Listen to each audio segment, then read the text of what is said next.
ನಮಸ್ಕಾರ. ರಿಪಬ್ಲಿಕ್ ಕನ್ನಡ ನ್ಯೂಸ್ಗೆ ಸ್ವಾಗತ. ನಾನು ಶ್ರೀಪಾದ್ ಪಾಟೀಲ್, ನನ್ನ ಜೊತೆ ಇದ್ದಾರೆ ಅಶ್ವಥ್. ವಿವಿಧ ಸುದ್ದಿಗಳನ್ನ ಗಮನಿಸೋಣ. ವಿಮಾನ ದುರಂತ ಸ್ಥಳದಲ್ಲಿ ಸದ್ಯ ತನಿಖೆ ಮುಂದುವರೆದಿದೆ.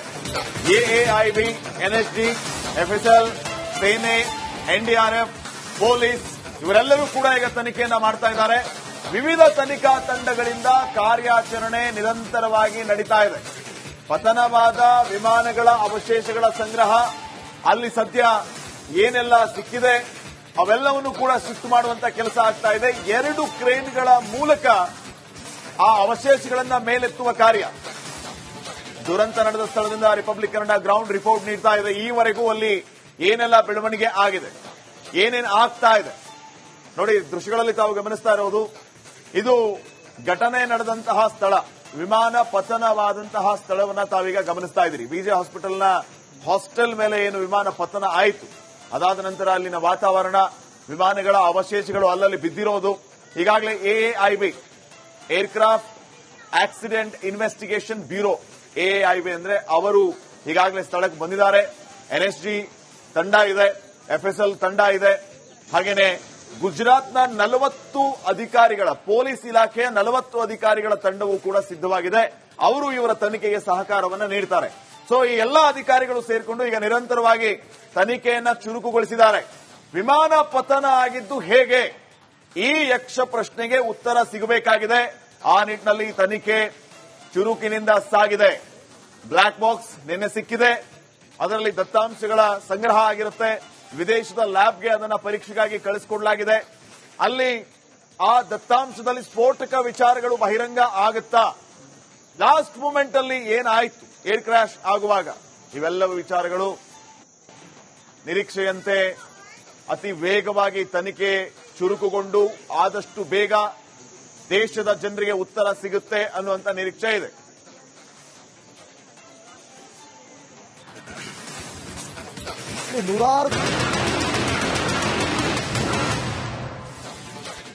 ನಮಸ್ಕಾರ. ರಿಪಬ್ಲಿಕ್ ಕನ್ನಡ ನ್ಯೂಸ್ಗೆ ಸ್ವಾಗತ. ನಾನು ಶ್ರೀಪಾದ್ ಪಾಟೀಲ್, ನನ್ನ ಜೊತೆ ಇದ್ದಾರೆ ಅಶ್ವಥ್. ವಿವಿಧ ಸುದ್ದಿಗಳನ್ನ ಗಮನಿಸೋಣ. ವಿಮಾನ ದುರಂತ ಸ್ಥಳದಲ್ಲಿ ಸದ್ಯ ತನಿಖೆ ಮುಂದುವರೆದಿದೆ. ಎಎಐಬಿ, ಎನ್ಎಸ್ಡಿ, ಎಫ್ಎಸ್ಎಲ್, ಸೇನೆ, ಎನ್ಡಿಆರ್ಎಫ್, ಪೊಲೀಸ್ ಇವರೆಲ್ಲರೂ ಕೂಡ ಈಗ ತನಿಖೆಯನ್ನ ಮಾಡ್ತಾ ಇದ್ದಾರೆ. ವಿವಿಧ ತನಿಖಾ ತಂಡಗಳಿಂದ ಕಾರ್ಯಾಚರಣೆ ನಿರಂತರವಾಗಿ ನಡೀತಾ ಇದೆ. ಪತನವಾದ ವಿಮಾನಗಳ ಅವಶೇಷಗಳ ಸಂಗ್ರಹ, ಅಲ್ಲಿ ಸದ್ಯ ಏನೆಲ್ಲ ಸಿಕ್ಕಿದೆ ಅವೆಲ್ಲವನ್ನು ಕೂಡ ಶಿಫ್ಟ್ ಮಾಡುವಂತ ಕೆಲಸ ಆಗ್ತಾ ಇದೆ. 2 ಕ್ರೇನ್ಗಳ ಮೂಲಕ ಆ ಅವಶೇಷಗಳನ್ನ ಮೇಲೆತ್ತುವ ಕಾರ್ಯ. ದುರಂತ ನಡೆದ ಸ್ಥಳದಿಂದ ರಿಪಬ್ಲಿಕ್ ಕನ್ನಡ ಗ್ರೌಂಡ್ ರಿಪೋರ್ಟ್ ನೀಡ್ತಾ ಇದೆ. ಈವರೆಗೂ ಅಲ್ಲಿ ಏನೆಲ್ಲ ಬೆಳವಣಿಗೆ ಆಗಿದೆ, ಏನೇನು ಆಗ್ತಾ ಇದೆ ನೋಡಿ. ದೃಶ್ಯಗಳಲ್ಲಿ ತಾವು ಗಮನಿಸ್ತಾ ಇರೋದು ಇದು ಘಟನೆ ನಡೆದಂತಹ ಸ್ಥಳ, ವಿಮಾನ ಪತನವಾದಂತಹ ಸ್ಥಳವನ್ನ ತಾವೀಗ ಗಮನಿಸ್ತಾ ಇದ್ದೀರಿ. ಬಿಜೆ ಹಾಸ್ಪಿಟಲ್ನ ಹಾಸ್ಟೆಲ್ ಮೇಲೆ ಏನು ವಿಮಾನ ಪತನ ಆಯಿತು, ಅದಾದ ನಂತರ ಅಲ್ಲಿನ ವಾತಾವರಣ, ವಿಮಾನಗಳ ಅವಶೇಷಗಳು ಅಲ್ಲಲ್ಲಿ ಬಿದ್ದಿರೋದು. ಈಗಾಗಲೇ ಎಎಐಬಿ, ಏರ್ಕ್ರಾಫ್ಟ್ ಆಕ್ಸಿಡೆಂಟ್ ಇನ್ವೆಸ್ಟಿಗೇಷನ್ ಬ್ಯೂರೋ, ಎಎಐಬಿ ಅಂದ್ರೆ ಅವರು ಈಗಾಗಲೇ ಸ್ಥಳಕ್ಕೆ ಬಂದಿದ್ದಾರೆ.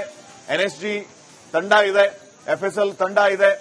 ಹಾಗೇನೆ ಗುಜರಾತ್ನ 40 ಅಧಿಕಾರಿಗಳ, ಪೊಲೀಸ್ ಇಲಾಖೆಯ 40 ಅಧಿಕಾರಿಗಳ ತಂಡವೂ ಕೂಡ ಸಿದ್ಧವಾಗಿದೆ. ಅವರು ಇವರ ತನಿಖೆಗೆ ಸಹಕಾರವನ್ನು ನೀಡುತ್ತಾರೆ. ಸೊ ಈ ಎಲ್ಲಾ ಅಧಿಕಾರಿಗಳು ಸೇರಿಕೊಂಡು ಈಗ ನಿರಂತರವಾಗಿ ತನಿಖೆಯನ್ನ ಚುರುಕುಗೊಳಿಸಿದ್ದಾರೆ. ವಿಮಾನ ಪತನ ಆಗಿದ್ದು ಹೇಗೆ, ಈ ಯಕ್ಷ ಪ್ರಶ್ನೆಗೆ ಉತ್ತರ ಸಿಗಬೇಕಾಗಿದೆ. ಆ ನಿಟ್ಟಿನಲ್ಲಿ ತನಿಖೆ ಚುರುಕಿನಿಂದ ಸಾಗಿದೆ.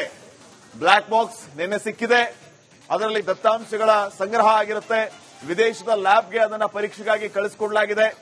ಅಲ್ಲಿ ಆ ದತ್ತಾಂಶದಲ್ಲಿ ಸ್ಫೋಟಕ ವಿಚಾರಗಳು ಬಹಿರಂಗ ಆಗುತ್ತಾ, ಲಾಸ್ಟ್ ಮೂಮೆಂಟ್ ಅಲ್ಲಿ ಏನಾಯ್ತು ಏರ್ ಕ್ರಾಶ್ ಆಗುವಾಗ, ಇವೆಲ್ಲವೂ ವಿಚಾರಗಳು ನಿರೀಕ್ಷೆಯಂತೆ ಅತಿ ವೇಗವಾಗಿ ತನಿಖೆ ಚುರುಕುಗೊಂಡು ಆದಷ್ಟು ಬೇಗ ದೇಶದ ಜನರಿಗೆ ಉತ್ತರ ಸಿಗುತ್ತೆ ಅನ್ನುವಂತ ನಿರೀಕ್ಷೆ ಇದೆ.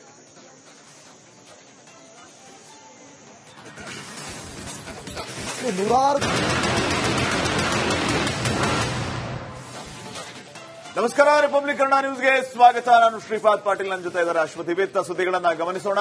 ವಿಮಾನ ದುರಂತ ಸ್ಥಳದಲ್ಲಿ ಸದ್ಯ ತನಿಖೆ ಮುಂದುವರೆದಿದೆ.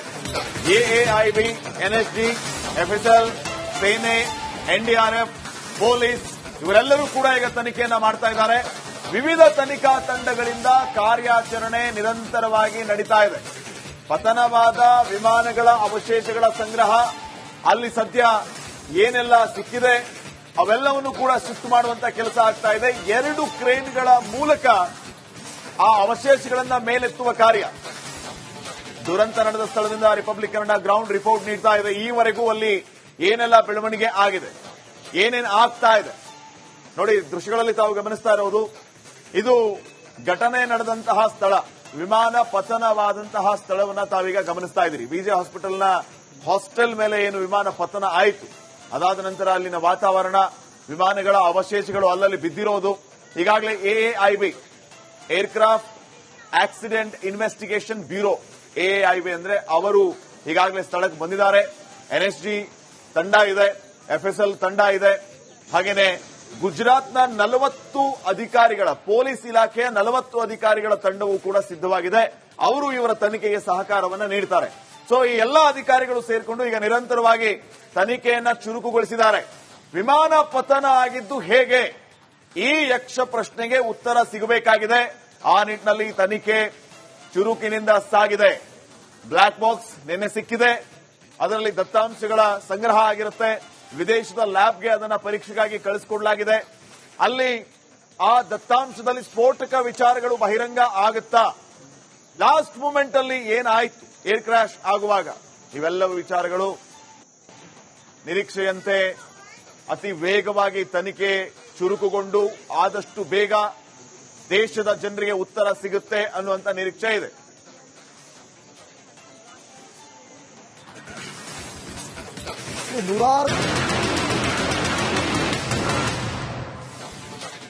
ನಮಸ್ಕಾರ, ರಿಪಬ್ಲಿಕ್ ಕನ್ನಡ ನ್ಯೂಸ್ಗೆ ಸ್ವಾಗತ. ನಾನು ಶ್ರೀಪಾದ್ ಪಾಟೀಲ್, ನನ್ನ ಜೊತೆ ಇದ್ದಾರೆ ಅಶ್ವತಿ. ವಿವಿಧ ಸುದ್ದಿಗಳನ್ನ ಗಮನಿಸೋಣ. ವಿಮಾನ ದುರಂತ ಸ್ಥಳದಲ್ಲಿ ಸದ್ಯ ತನಿಖೆ ಮುಂದುವರೆದಿದೆ. ಎಎಐಬಿ, ಎನ್ಎಸ್ಜಿ, ಎಫ್ಎಸ್ಎಲ್, ಸೇನೆ, ಎನ್ಡಿಆರ್ಎಫ್, ಪೊಲೀಸ್ ಇವರೆಲ್ಲರೂ ಕೂಡ ಈಗ ತನಿಖೆಯನ್ನ ಮಾಡ್ತಾ ಇದ್ದಾರೆ. ವಿವಿಧ ತನಿಖಾ ತಂಡಗಳಿಂದ ಕಾರ್ಯಾಚರಣೆ ನಿರಂತರವಾಗಿ ನಡೀತಾ ಇದೆ. ಪತನವಾದ ವಿಮಾನಗಳ ಅವಶೇಷಗಳ ಸಂಗ್ರಹ, ಅಲ್ಲಿ ಸದ್ಯ ಏನೆಲ್ಲ ಸಿಕ್ಕಿದೆ ಅವೆಲ್ಲವನ್ನು ಕೂಡ ಶಿಫ್ಟ್ ಮಾಡುವಂತ ಕೆಲಸ ಆಗ್ತಾ ಇದೆ. 2 ಕ್ರೇನ್ಗಳ ಮೂಲಕ ಆ ಅವಶೇಷಗಳನ್ನ ಮೇಲೆತ್ತುವ ಕಾರ್ಯ. ದುರಂತ ನಡೆದ ಸ್ಥಳದಿಂದ ರಿಪಬ್ಲಿಕ್ ಕನ್ನಡ ಗ್ರೌಂಡ್ ರಿಪೋರ್ಟ್ ನೀಡ್ತಾ ಇದೆ. ಈವರೆಗೂ ಅಲ್ಲಿ ಏನೆಲ್ಲ ಬೆಳವಣಿಗೆ ಆಗಿದೆ, ಏನೇನು ಆಗ್ತಾ ಇದೆ ನೋಡಿ. ದೃಶ್ಯಗಳಲ್ಲಿ ತಾವು ಗಮನಿಸ್ತಾ ಇರೋದು ಇದು ಘಟನೆ ನಡೆದಂತಹ ಸ್ಥಳ, ವಿಮಾನ ಪತನವಾದಂತಹ ಸ್ಥಳವನ್ನ ತಾವೀಗ ಗಮನಿಸ್ತಾ ಇದ್ದೀರಿ. ವಿಜಯ ಹಾಸ್ಪಿಟಲ್ನ ಹಾಸ್ಟೆಲ್ ಮೇಲೆ ಏನು ವಿಮಾನ ಪತನ ಆಯಿತು, ಅದಾದ ನಂತರ ಅಲ್ಲಿನ ವಾತಾವರಣ, ವಿಮಾನಗಳ ಅವಶೇಷಗಳು ಅಲ್ಲಲ್ಲಿ ಬಿದ್ದಿರೋದು. ಈಗಾಗಲೇ ಎಎಐಬಿ ಏರ್ಕ್ರಾಫ್ಟ್ ಆಕ್ಸಿಡೆಂಟ್ ಇನ್ವೆಸ್ಟಿಗೇಷನ್ ಬ್ಯೂರೋ, ಎಎಐಬಿ ಅಂದ್ರೆ ಅವರು ಈಗಾಗಲೇ ಸ್ಥಳಕ್ಕೆ ಬಂದಿದ್ದಾರೆ. ಎನ್ಎಸ್ಜಿ ತಂಡ ಇದೆ, ಎಫ್ಎಸ್ಎಲ್ ತಂಡ ಇದೆ, ಹಾಗೇನೆ ಗುಜರಾತ್ನ 40 ಅಧಿಕಾರಿಗಳ, ಪೊಲೀಸ್ ಇಲಾಖೆಯ 40 ಅಧಿಕಾರಿಗಳ ತಂಡವೂ ಕೂಡ ಸಿದ್ಧವಾಗಿದೆ. ಅವರು ಇವರ ತನಿಖೆಗೆ ಸಹಕಾರವನ್ನ ನೀಡುತ್ತಾರೆ. ಸೊ ಈ ಎಲ್ಲಾ ಅಧಿಕಾರಿಗಳು ಸೇರ್ಕೊಂಡು ಈಗ ನಿರಂತರವಾಗಿ ತನಿಖೆಯನ್ನ ಚುರುಕುಗೊಳಿಸಿದ್ದಾರೆ. ವಿಮಾನ ಪತನ ಆಗಿದ್ದು ಹೇಗೆ, ಈ ಯಕ್ಷ ಪ್ರಶ್ನೆಗೆ ಉತ್ತರ ಸಿಗಬೇಕಾಗಿದೆ. ಆ ನಿಟ್ಟಿನಲ್ಲಿ ತನಿಖೆ ಚುರುಕಿನಿಂದ ಸಾಗಿದೆ. ಬ್ಲಾಕ್ ಬಾಕ್ಸ್ ನಿನ್ನೆ ಸಿಕ್ಕಿದೆ, ಅದರಲ್ಲಿ ದತ್ತಾಂಶಗಳ ಸಂಗ್ರಹ ಆಗಿರುತ್ತೆ. ವಿದೇಶದ ಲ್ಯಾಬ್ಗೆ ಅದನ್ನ ಪರೀಕ್ಷೆಗಾಗಿ ಕಳಿಸಿಕೊಡಲಾಗಿದೆ. ಅಲ್ಲಿ ಆ ದತ್ತಾಂಶದಲ್ಲಿ ಸ್ಫೋಟಕ ವಿಚಾರಗಳು ಬಹಿರಂಗ ಆಗುತ್ತಾ, ಲಾಸ್ಟ್ ಮೂಮೆಂಟ್ ಅಲ್ಲಿ ಏನಾಯ್ತು ಏರ್ ಕ್ರಾಶ್ ಆಗುವಾಗ, ಇವೆಲ್ಲವೂ ವಿಚಾರಗಳು ನಿರೀಕ್ಷೆಯಂತೆ ಅತಿ ವೇಗವಾಗಿ ತನಿಖೆ ಚುರುಕುಗೊಂಡು ಆದಷ್ಟು ಬೇಗ ದೇಶದ ಜನರಿಗೆ ಉತ್ತರ ಸಿಗುತ್ತೆ ಅನ್ನುವಂತ ನಿರೀಕ್ಷೆ ಇದೆ.